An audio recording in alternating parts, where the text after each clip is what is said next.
Have you ever wondered why the Mongols, known for their vast conquests, didn't invade India? Genghis Khan and his successors crafted an empire that spanned from Eastern Europe to East Asia, a feat that earned them a fearsome reputation. Yet the Indian subcontinent remained largely untouched by the Mongol onslaught. This absence of a full-scale invasion has prompted historians to probe the circumstances that led to this historical anomaly. Several factors come into play, from the daunting geography and logistical challenges to the political fragmentation of India during that period.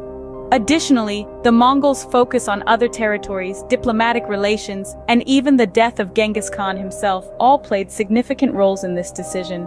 While the Mongols did conduct occasional raids into northern India, they never initiated a full-blown conquest of the entire subcontinent. So, what exactly stopped the Mongols from invading India?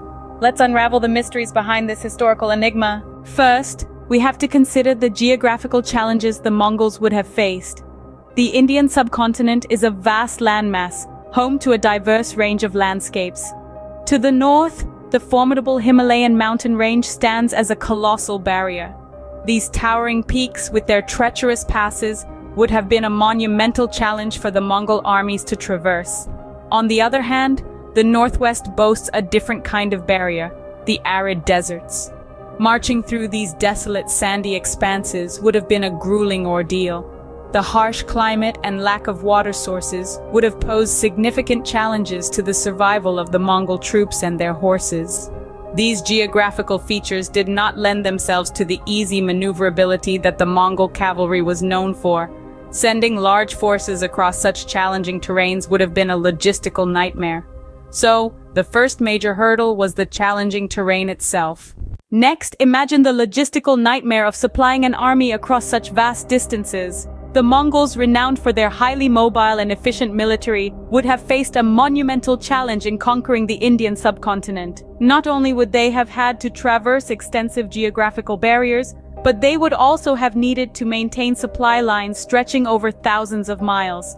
Think about the sheer volume of resources required to keep an army of that size fed, equipped, and ready for battle. The food, the water, the weapons, the horses, everything would need to be transported across great distances, often through harsh and unforgiving terrain.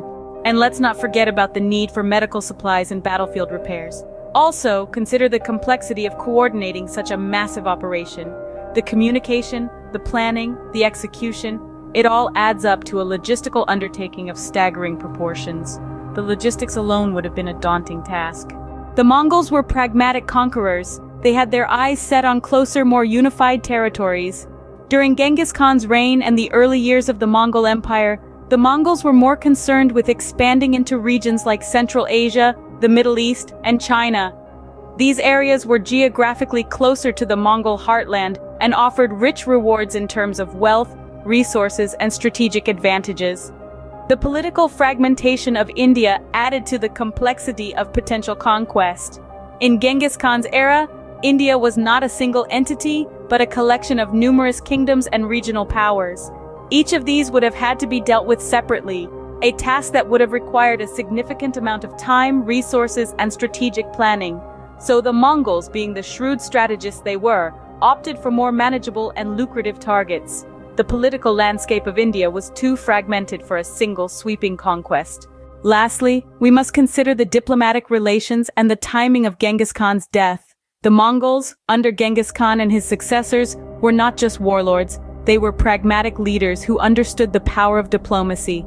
Alliances, trade relations, and diplomatic considerations could have influenced their decisions. They might have chosen not to pursue India aggressively due to existing relationships with Indian rulers or neighboring powers. Moreover, Genghis Khan's death in 1227 was a pivotal moment. His successors faced the daunting task of dealing with internal power struggles and consolidating control over the vast territories already conquered. Such internal matters could have easily diverted their attention from further expansion, especially into a territory as vast and complex as India. So while the Mongols did make occasional forays into northern India, a full-scale invasion was never on the cards. Genghis Khan's death and diplomatic complexities added to the reasons why the Mongols didn't invade India.